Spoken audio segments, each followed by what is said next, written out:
She stood in my doorway, smirking, tossing my clothes onto the lawn like they were trash. "Wife hours are over," she sneered, as if she was starring in some low-budget soap opera and I was the outdated character being written off. But this wasn't television. This was my life, my home.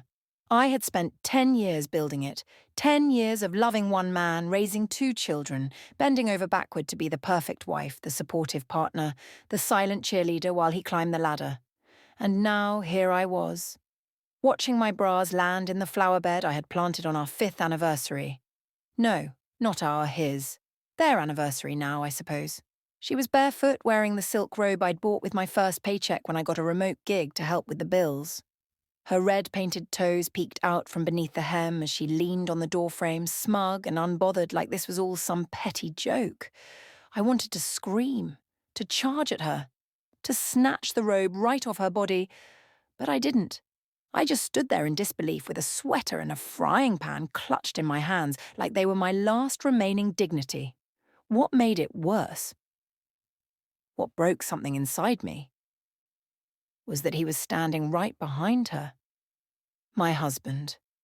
Raymond. He didn't even look at me. Not once. He just sipped his coffee like it was another regular Sunday morning, the same man who had once written me poems when I miscarried our first child, who told me no one else would ever know him the way I did. And now, not even a glance. "I gave you everything," I whispered, though I don't know if they heard me. Maybe I wasn't even talking to them. Maybe I was talking to the version of myself that still thought love meant something in return. The wind blew one of my blouses into the street. A passing neighbour slowed their car and stared, then sped off. My shame scattered with the clothes, one sock at a time. But I didn't cry. Not then. Something in me shifted, hard and permanent. If they wanted me gone, I'd go, but not empty-handed, not silently. What they didn't know was I wasn't done yet, not by a long shot.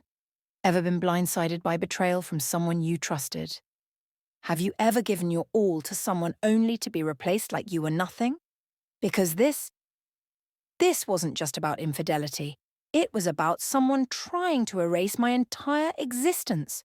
Stick around to see how I took back everything they stole. And then some. Before the lies, before the smirk in the doorway, and before my life was reduced to a pile of clothing on the front lawn, there was love. Or at least, what I believed was love. My name is Naomi. I'm 36, and up until 6 months ago, I thought I had everything I ever wanted. I was a wife, a mother of 2 bright, kind-hearted kids, and the woman behind the man everyone in our neighbourhood admired. Raymond Blake. At 39, Raymond was one of those men who knew how to light up a room. Tall, confident, with a disarming smile that made you forget to question him. He had charisma in spades, and the kind of smooth-talking ambition that could sell sand in a desert. People adored him. I did too, once. We met in college. I was majoring in communications, dreaming of working in broadcast journalism. He was studying business and already talking like a CEO. We were polar opposites. I was quiet, steady, thoughtful. He was fire, unpredictable, charming, full of energy. I was drawn to him like a moth to a flame, and when he proposed in our final year, I said yes without hesitation. Back then, I didn't think I was giving anything up. I thought we were building something together. After graduation, I got my first job at a local radio station. It wasn't flashy, but I loved it. I loved telling people stories, connecting with the community. But when Raymond's startup took off and we had our first child, Layla, I stepped back. Just temporarily, I told myself. He needed support. The baby needed a parent at home. I could always go back later. Later turned into years. We had our second child, Micah, 2 years after Layla. By then, Raymond's company was growing fast. He needed someone to manage the home, the school drop-offs, the bills, the insurance, the meals, the emotional labour. And he made it clear, without ever saying the words, that his work mattered more. He was the one changing lives, building something meaningful. I was the glue, he said, the real CEO of the family. It sounded like a compliment until I realized it came with no actual power. Still, I told myself it was okay. I loved my kids more than anything. I loved being there for every moment, first steps, first words, late night fevers, school plays. I poured myself into motherhood, into making our house a home, into creating a space where Raymond could come back from his high-stress days and feel peace. That was my role, my sacrifice, and I did it gladly. Mostly. We lived in a beautiful craftsman home in a quiet suburb. From the outside, it probably looked like the kind of life people envied. 2 adorable kids, a hard-working husband, a wife who always smiled and baked banana bread for PTA meetings. Our photos lined the fireplace. Birthdays, holidays, that summer trip to Charleston. We looked like a team. We looked happy. But the cracks had been there for years. Small at first. The late nights he justified with meetings. The way his phone was always face down. The sudden defensiveness when I asked simple questions, the cold silences after arguments, the emotional absences, even when he was sitting across from me at dinner. And I saw them. God, I saw them. But I kept patching the cracks with excuses and hope. Maybe he was just tired. Maybe I was too clingy. Maybe this was just a rough patch. Every couple goes through them, right? What I didn't tell anyone was that I missed myself. The woman I used to be. Driven, creative, outspoken. Somewhere along the way, she'd been replaced by someone who double-checked the pantry 5 times a week, whose wardrobe slowly turned into leggings and oversized sweaters, who hadn't had a real adult conversation that wasn't about schedules or errands in years. But I still believed in us. I believed in the man who once wrote me love letters on post-it notes, the one who stayed up all night with me when Layla had the flu, the one who held my hand in silence after I had a miscarriage 3 years into our marriage. I clung to the version of him I married, not the version I was now living with. Distant, distracted, more interested in his phone than in my stories about the kids. And then came the whispers. First from neighbours, a passing comment about seeing him at lunch with a woman who wasn't me. Then from Layla, who asked me why Daddy calls that lady with the red car more than he calls Grandma. Kids notice everything, don't they? When I asked Raymond directly, he laughed. Jealousy doesn't look good on you, he said. She's a client. Grow up. So I tried to believe him. I shoved down my doubts, smoothed out my emotions, and kept showing up. For him, for the kids, for the life we were supposed to be living. But deep down, I was unraveling. Slowly, quietly. And the worst part? I thought that was what love was supposed to be. Sacrifice, endurance, loyalty, even when it hurt. Until the day I came home early and found her, barefoot, in my robe, tossing my clothes onto the lawn. The betrayal didn't begin that day, but that was the day it became impossible to ignore. And that was also the day I realized I had given up everything for a man who would have replaced me without blinking. And for a woman who saw my home as her trophy. But if they thought I was going to disappear quietly, they didn't know me at all. It started with something small. It always does. A new cologne, one I hadn't bought him. Sharp, woody and expensive, not the kind of scent Raymond usually wore. I noticed it the first time he came home late from what he said was a networking mixer. I was folding laundry, Layla and Micah already asleep upstairs, and I remember how he kissed my cheek without looking me in the eye. That scent lingered after he passed by, and something in my stomach clenched. But I said nothing, because what would I say? That he smelled too good. The late nights became more frequent after that. At first, once or twice a week, then 3, then 5, always with a new reason. A last-minute client dinner, a pitch meeting that ran over. His industry was cutthroat, he reminded me. I couldn't possibly understand the pressure he was under. The guilt trip worked every time. I backed off. But it wasn't just the hours or the smell, it was the distance, the way he started pulling away from the kids, from me. When Micah drew a picture of our family and left Raymond out, I joked about it, tried to laugh, even as I stared too long at that empty stick figure space. Raymond barely reacted, just said, "Kids are dramatic," and scrolled through his phone. Our conversations became shorter, more transactional. Did you pick up the dry cleaning? Micah has soccer on Saturday. We need more milk. And when I tried to ask about us, really ask, he'd brush me off with a kiss on the forehead or a muttered, "Let's not do this now."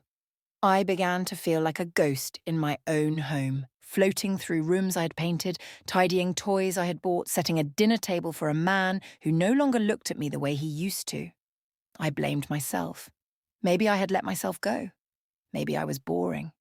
Maybe this was just the slow death of long-term love, and I was being overly dramatic. But deep down, I knew. Women know. We always do. The turning point came on a Thursday. Raymond had left for a business retreat in Atlanta. 3 days supposedly jam-packed with workshops and investor meetups. I didn't question it. Not out loud, but on the second night, as I was changing the sheets, I noticed his dress shirt draped over the arm of the chair in our bedroom, the one he'd worn the morning he left. I picked it up to toss in the hamper, but something made me stop, a faint smear on the collar, not red, mauve, lipstick. I stood there holding it like it was radioactive. My mind screamed for me to drop it, pretend I didn't see. Don't go looking for confirmation, but my hands moved on their own. I searched his pockets. That's when I found it. A folded hotel receipt from the Langford, a boutique hotel in Atlanta known more for its rooftop bar and couples packages than anything related to business. The receipt was for 2 nights, a deluxe suite, room service for 2. Champagne. My heart was pounding so hard I couldn't hear myself think. I sat on the edge of the bed, holding the shirt in one hand, the receipt in the other. My whole body went cold, numb, the kind of stillness you feel when something inside you shatters. It wasn't just that he'd been with someone else. It was that he had shared intimacy, laughter, secrets, touches, with another woman.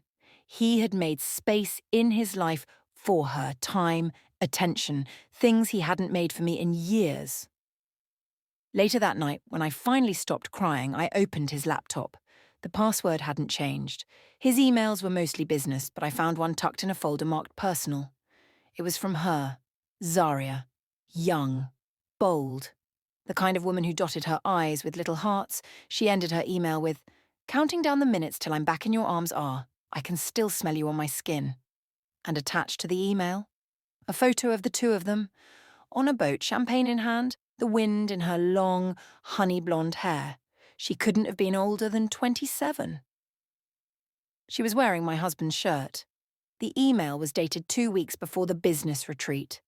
Zaria wasn't a fling. She was a deliberate presence, a woman who knew what she wanted and wasn't afraid to take it, even if it belonged to someone else, especially if it belonged to someone else. Her messages were confident, possessive. She called him my man. She called our kids the baggage. She knew about me, and she didn't care. Raymond hadn't just lied. He had let another woman stake a claim in the life I helped him build. She was in my house when I was at my mother's.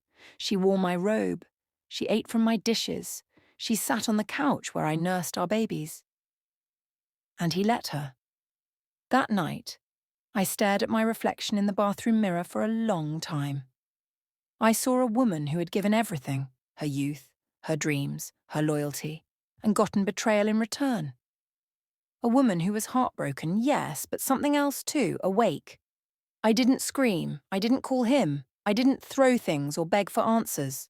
Not yet, because something in me had shifted, and if Zaria thought she had won, she was about to find out that not every wife breaks.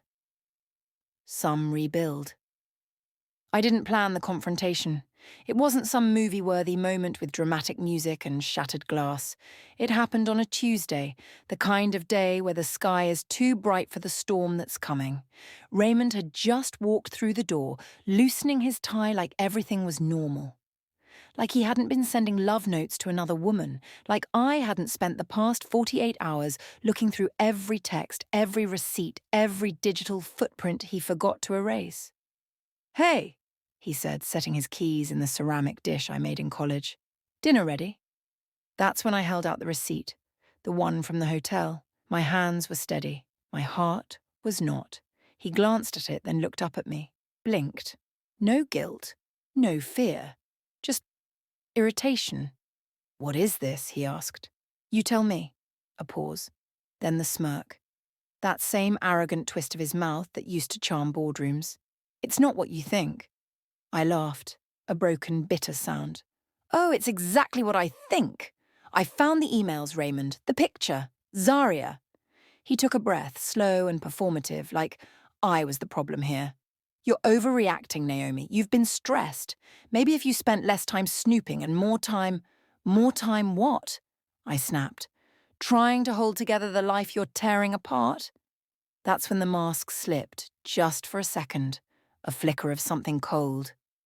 "I'm not doing this," he said, brushing past me toward the kitchen. "You always make things bigger than they are." He gaslighted me, right to my face. I caught him red-handed, and somehow I was the villain in his story, the nag, the crazy wife. "You slept with her," I said quietly now. "You brought her into our home." He didn't deny it, just shrugged. "We haven't been happy in a long time. I have needs too, Naomi. You checked out years ago." That last sentence? It landed like a punch.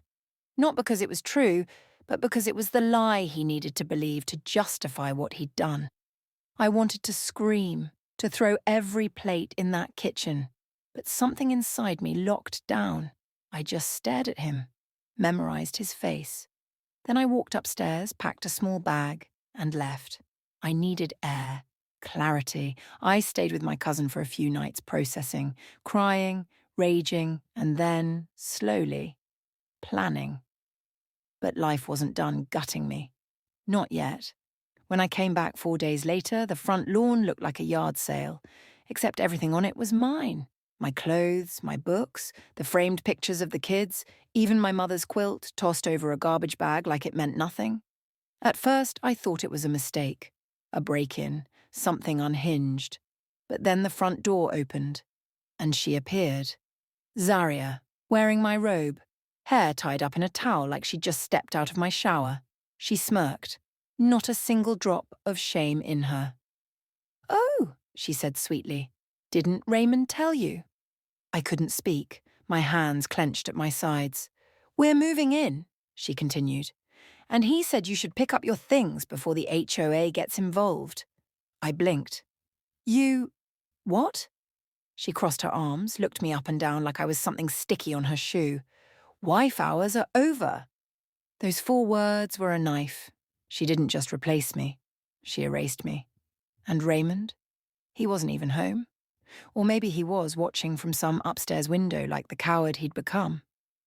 I stood there as neighbours peeked through curtains, pretending not to watch. My cheeks burned with humiliation, rage, disbelief. This wasn't just betrayal. This was eviction from my own life. The kids, Layla and Micah, weren't even home. Later I'd find out he sent them to his sisters for stability. Like I was the unstable one. Like their mother wasn't good enough. I knelt beside the boxes, shaking, holding a broken frame in my hands as my entire life stared back at me in pieces. If you've ever been cast aside by someone you built your life around, you know this pain. The kind that doesn't just hurt, it hollows. But here's the thing about rock bottom. There's no further to fall. And once you're down there, you get to decide what you build next. You can stay broken, or you can become dangerous. And me? I wasn't done yet. I would not be forgotten. Don't just take it. Take it back. Like, subscribe, and share this video if you believe betrayal deserves consequences, because Zaria thought she won. Raymond thought I'd crawl away, but they were about to learn. You don't mess with a woman who's lost everything, because she'll come back with nothing left to lose. I didn't cry after that day on the lawn. Something inside me broke, yes, but not in the way Raymond and Zaria had hoped. They didn't destroy me. They freed me. The grief turned to grit. The pain sharpened into purpose. I packed what I could fit in my car and drove straight to my sister's house across town. She didn't ask questions. She just opened the door and held me while I shook. "I'm done," I whispered into her shoulder. No, she said firmly. You're just getting started. For a few weeks, I stayed quiet. Outwardly, I looked like a woman trying to piece herself back together, but inside, something new was stirring. Not desperation, not rage. Strategy. I got the kids on a regular visitation schedule through Raymond's sister, who, thank God, had a functioning moral compass. I didn't want Layla and Micah anywhere near that house. Not yet. Not until I could take it back. One afternoon, while sorting through old boxes, I found a contact card at the bottom of a dusty folder. Erica Dalton, Family and Corporate Law. We'd gone to undergrad together, shared ramen and dreams. I hadn't spoken to her in nearly a decade, but something about her name felt like a lifeline. I called. She answered. Naomi, she said, surprised. Wow, it's been a while. It has, I said, but I could really use your help. The next morning we met for coffee. I told her everything, the affair, the eviction, the humiliation. Erica listened with the kind of focused silence only lawyers and predators have. When I was done, she leaned in. Do you want to burn him down legally or just get your stuff back? I blinked. Both, she smiled. Then we'll need to play this smart. We started with the basics, pulling joint financial records, reviewing business filings, and combing through anything Raymond had left in my name, which turned out to be more than he thought. He was sloppy, careless, confident no one would ever look too closely. Turns out the tech startup he'd bragged about for years. It wasn't just underperforming. It was bleeding money. And not his money. Our money. He'd used marital assets as collateral on business loans. He'd rerouted funds through shady side accounts. He even listed Zaria as a consultant on payroll. Fraud. Plain and simple, Erica raised an eyebrow when she read the reports. He's either a moron or a narcissist. Maybe both. Every discovery felt like a small flame reigniting my sense of control. I wasn't just surviving anymore. I was collecting ammunition. I started documenting everything, quietly, every message, every bank alert, every careless photo Zaria posted from my kitchen, holding my coffee mug, bragging about manifesting the life she now had. I let them feel untouchable. Meanwhile, I was digging in. I met with a forensic accountant. I opened a private PO box. I made copies of everything he tried to hide. I reactivated my LinkedIn profile, started freelancing again, and even enrolled in a weekend digital marketing course just to remind myself what it felt like to build something for myself. One night, while scrolling through old shared documents, something I used to do half asleep while managing our household bills, I saw an anomaly. A large transfer from our joint account into what looked like a shell company. The company name? Zaria Lifestyle Ventures LLC. I laughed out loud. The audacity. That's when it all crystallized. This wasn't just betrayal, this was theft. Of my time, my trust, my life, and I was going to take it all back, but not with screaming, not with chaos, with precision. Raymond thought I was weak because I walked away, but the strongest thing I ever did was leave quietly. It gave me time to rebuild, to plan, to find every crack in the perfect image he was still trying to sell to the world. And when the time was right, I would tear it all down, legally, publicly, and with every receipt in hand. I was done being the discarded wife. I was becoming the storm they never saw coming. The turning point wasn't just about revenge. It was about reclaiming power, inch by inch, document by document, until there was no version of this story where I lost. Because the woman Raymond betrayed, she was gone. And the one who replaced her, she was just getting started. Raymond always thought I was soft. He mistook my silence for submission, my sacrifices for stupidity. He thought I wouldn't fight back because I hadn't before. What he failed to realize was that the woman he threw out wasn't the same one who stood before him now, armed with evidence, legal firepower, and a calm fury that didn't need to raise its voice to tear his world apart. The first strike came through paperwork, not drama. I officially filed for divorce. Erica made sure the filing was airtight. We were seeking full custody of the kids, spousal support, and a significant share of the business assets. Because thanks to my years of unpaid labor, as his wife, personal assistant, unofficial CFO, and the mother of his children, I had every right to half of everything, including the crumbling tech company he clung to like a drowning man. Next came the forensic accountant. Quiet man, sharp eyes, no nonsense. He traced the shell companies, the diverted funds, and the payments made to Zaria disguised as consulting fees. Within weeks, he compiled a damning report, not only showing financial misconduct, but also evidence of tax evasion and possible fraud. Then came the kill shot. Zaria had been strutting around social media calling herself a strategic director for Raymond's business. Her followers fawned over her #bossbabe persona and humble brag captions like, "Hard work pays off." What they didn't know, but what I had proof of, was that her entire resume was fake. No MBA, no marketing degree, not even a college diploma.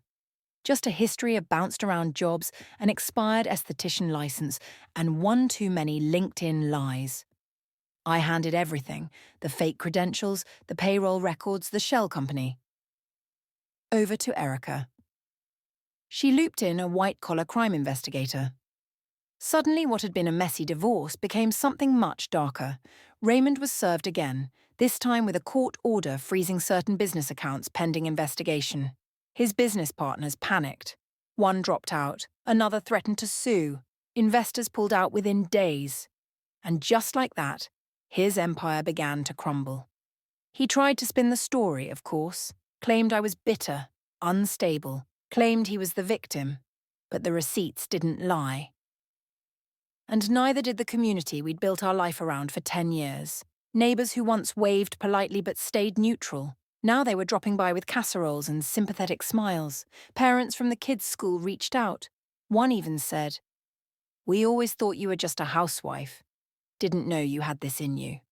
That "just a housewife" line, I wore it like armour. Because being just a housewife had taught me endurance, grace under pressure, and how to handle things when they fall apart. Now, I was using every ounce of that strength to dismantle the illusion Raymond had built. One lie at a time. Zaria, for her part, tried to hold on. She went live on Instagram crying about online bullying and jealous exes.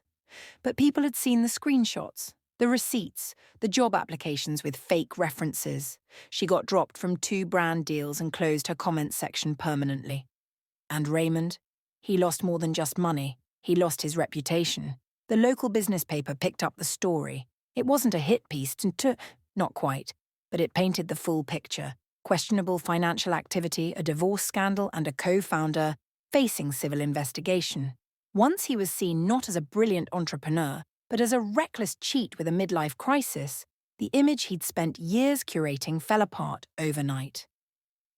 I didn't gloat publicly. I didn't scream. I just kept building, quietly, strategically. By the time our first court date arrived, I had a full legal team, a community of support, and leverage. Raymond had stress lines on his face I'd never seen before. In mediation, he tried to act confident. He offered me a pittance, claimed the business was barely hanging on. I slid the forensic report across the table. His lawyer's face went pale. "We'll revise the offer," they said. "Yeah, I bet you will." And as we walked out of the room, I looked at him. This man I once loved, trusted, built a family with, and felt nothing. Not hate, not love, just relief. Relief that I didn't let betrayal define me. Relief that I took everything they tried to destroy and turned it into a foundation. People always think the best revenge is explosive, dramatic, but that's not true. The best revenge is quiet, precise, legal, and complete. Ever seen someone mistake kindness for weakness? Comment below with your favourite revenge moment so far. I'm reading every one. The courtroom was silent when the verdict came down.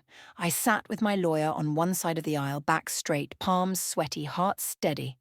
Across from me sat Raymond. Looking smaller than I'd ever seen him. Suit wrinkled, confidence cracked. Zaria wasn't even there.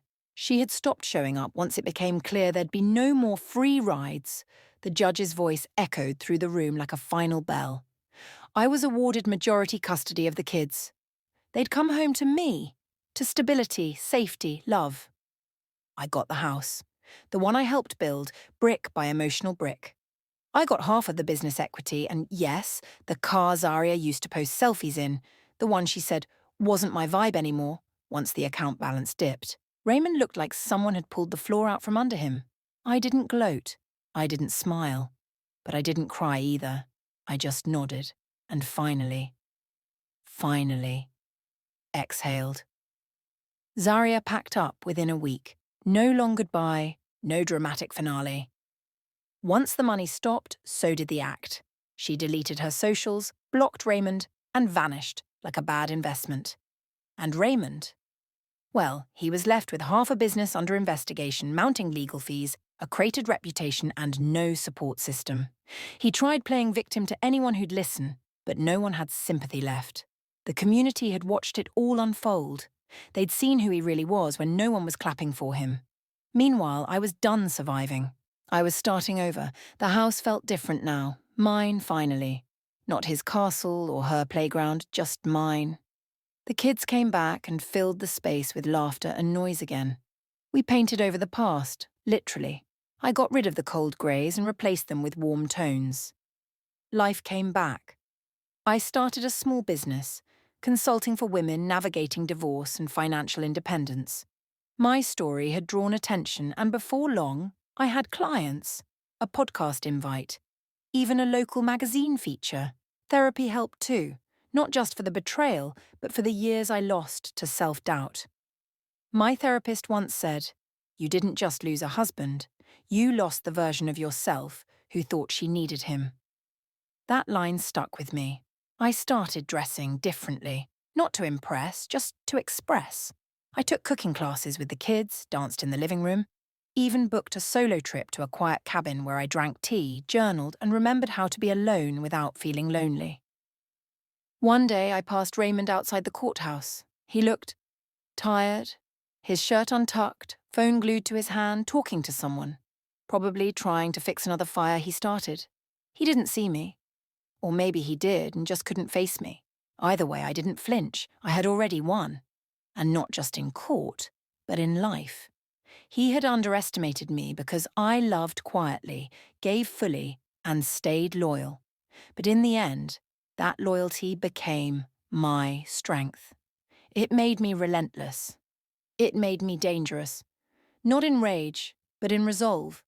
I wasn't just the woman he betrayed. I was the woman who turned that betrayal into power. Justice wasn't loud. It was calm, measured, precise. And it was mine. Life after the dust settled was quieter, but in the best possible way. I didn't need noise anymore to validate my existence. I had my peace, my sense of self, and my children, the real reason I kept going. The house that once felt like a cage now felt like a sanctuary. My kids were thriving under my care, excelling at school, smiling more often, and playing without a care in the world. They had witnessed a transformation, and I wanted them to know that strength wasn't just about what you could survive, but how you could rise from it. As for me, I was stronger than I ever thought I could be. I no longer recognized the woman I used to be, the one who kept making excuses for other people's behavior, the one who thought love meant sacrifice at all costs. I learned the hard way that settling for less than what you deserve is never an option. I wasn't just a victim of betrayal anymore. I was a woman who took back control and used that experience to rebuild a better life. I wasn't defined by the man who once claimed to love me or the woman who thought she could take everything from me. I was defined by my resilience, my ability to stand tall again after being knocked down, and my determination to never settle for anything less than what I deserved. If you've ever had to rebuild after betrayal, you know what it takes. It's not easy, but it's possible. Like this story? Don't forget to like, subscribe, and share it with someone who needs a reminder. Betrayal may break you, but it can also build you back stronger. Subscribe to Nexus of Revenge, because some stories are too powerful to stay untold.